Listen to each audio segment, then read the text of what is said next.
Susu dengan buah-buahan.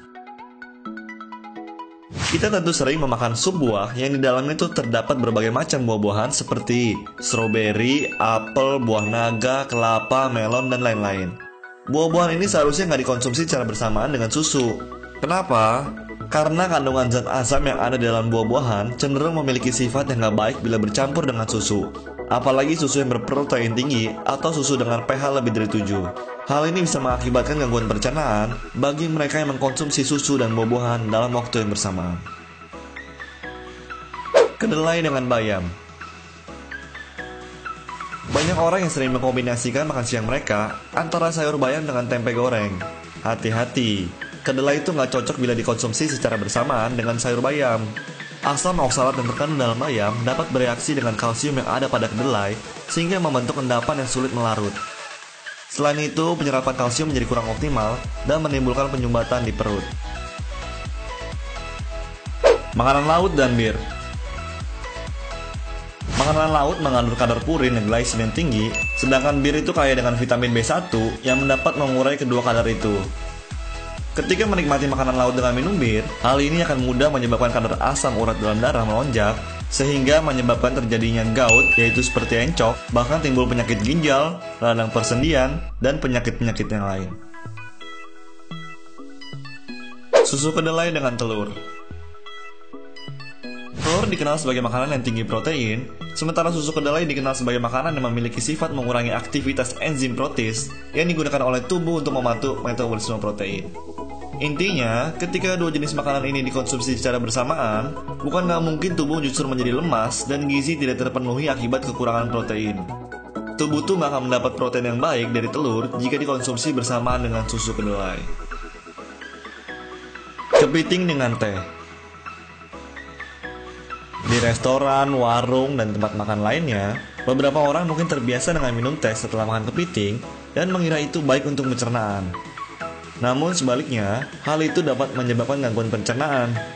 Minum teh setelah Anda selesai menikmati hidangan kepiting justru akan melumerkan getah lambung yang kemudian menurunkan fungsi pembasmi kuman. Daging dengan cuka. Daging merupakan bahan makanan yang sifatnya panas di dalam tubuh, sedangkan cuka merupakan bahan makanan yang sifatnya hangat. Kombinasi daging dan cuka dalam tubuh akan melebihkan penyediaan energi dan sirkulasi darah yang berujung pada potensi serangan penyakit jantung.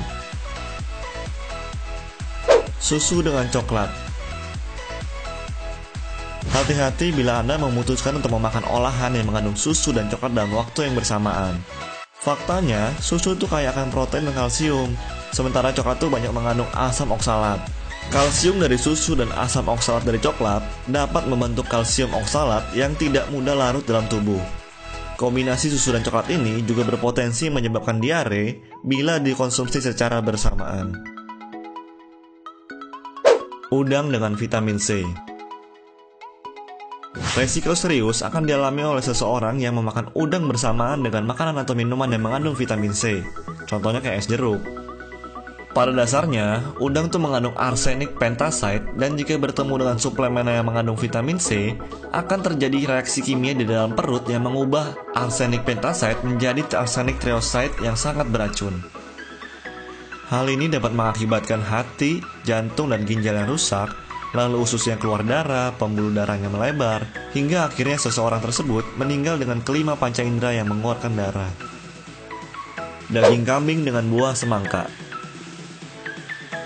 Semangka yang dikenal sebagai buah yang dingin, bila bertemu dan berkolaborasi dengan daging kambing yang dikenal panas dalam tubuh, akan menurunkan fungsi gizi daging kambing itu secara drastis.